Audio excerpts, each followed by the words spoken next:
You walk into a grocery store for 3 things: bread, milk, and pasta.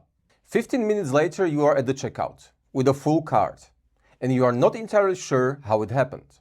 And here is another one. You know exactly how credit card interest works. You've done the math. You fully understand you are losing money, and you still pay the minimum again. And one more. You scroll Netflix for 40 minutes. You finally pick something. You hate it after 10 minutes, and you keep watching. These aren't rare moments, these are patterns, and for a long time that was a problem, not just for individuals, but for the entire field of economics.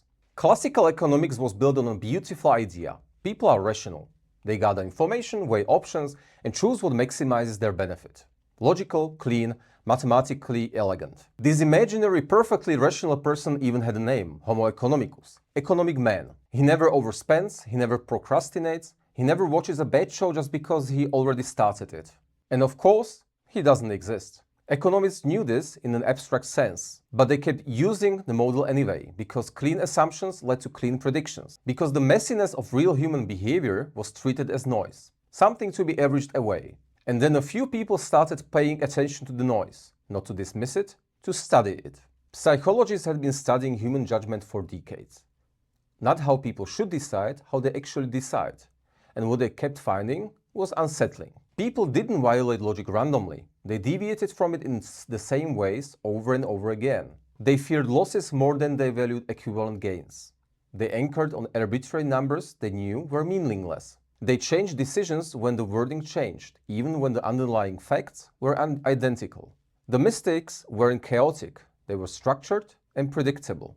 And that changed everything, because if mistakes are predictable, they can be studied, understood, and critically addressed. Daniel Kahneman and Amos Tversky were not economists.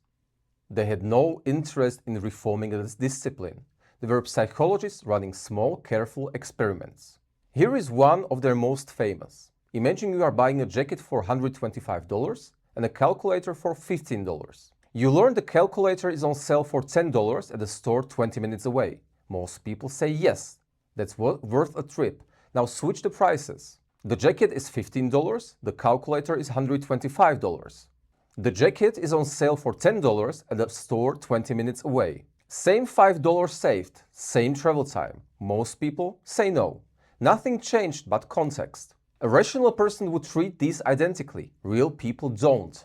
Kahneman and Tversky called these patterns cognitive biases. Predictable ways human judgment systematically deviates from pure logic. Anchoring, loss aversion, the sunk cost fallacy, the availability heuristics. They didn't find out one or two quirks, they mapped an entire architecture of bias. And they proved it experimentally, not philosophically, theoretically, but through rigorous, replicable science. One economist took all this especially seriously: Richard Thaler. Early in his career, Thaler kept a list he called the dumb things people do. Loss aversion, the endowment effect, mental accounting. They weren't jokes, they were evidence. Signals that standard model was missing something fundamental. And the resistance was intense. A senior economist once told Thaler, "We don't need a theory of stupidity." But Thaler kept collecting evidence, and evidence didn't care about anyone's objections. As evidence accumulated, something important happened. Researchers moved from laboratories to the real world. They went into supermarkets, hospitals, retirement plans, and they watched real decisions unfold. One finding changed everything. Most people said they wanted to save more for retirement. They meant it. But when enrollment required effort, filling out the form, making a phone call, participation stayed low, around 40%. Then researchers flipped one thing. They made enrollment the automatic default. You were in unless you choose to leave.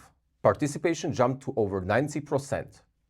Same people, same incentives, same information, different defaults. That was the moment behavioral economics stopped being a curiosity, because it proved something profound. The architecture of a choice can matter more than the incentives inside it. From that point, the implications spread quickly. Finance, healthcare, public policy, technology. Every app on your phone is designed around predictable human bias. The red notification badges, only 3 left in stock, free trials that auto-renew, the infinite scroll that never ends. This isn't conspiracy, it's applied behavioral science. And here's the uncomfortable realization. You are not just learning about behavioral economics, you are living inside it. In the next video, we are going to look at exactly how scientists study decisions, the specific methods they use to isolate the invisible forces shaping what you choose. Because once you understand the methodology, the findings become a lot harder to dismiss. Subscribe and tell me in the comments, which of these patterns do you see most clearly in yourself? The grocery cart, the Netflix spiral, the minimum payment. See you in the next video.